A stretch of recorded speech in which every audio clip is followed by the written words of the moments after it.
সারা বছর শীতকালের জন্য অপেক্ষা করে থাকি কখন দাম কমবে, কখন এই রেসিপিটা আমি বানিয়ে সারা বছরের জন্য সংরক্ষণ করব। ভীষণ মজার ধনিয়া পাতার আচার গরম ভাত, খিচুড়ি অথবা খুদের ভাতের পাশে সামান্য একটু নিলে খাবারের টেস্ট হাজার গুণ বেড়ে যাবে। তাহলে আর দেরি কেন? যেহেতু বাজারে এখন খুবই সস্তায় ধনিয়া পাতা পাওয়া যাচ্ছে, তাহলে ধনিয়া পাতা লাভার আপুরা কিন্তু খুব সহজেই বানিয়ে নিতে পারবেন আমার রেসিপিটা ফলো করে।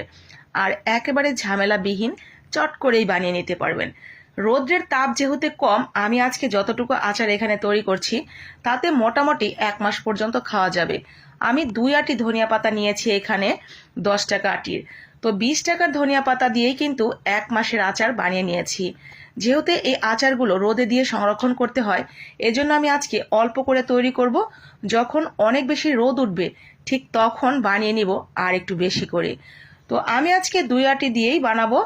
ভালো করে বেছে এইভাবে বড় বড় টুকরো করে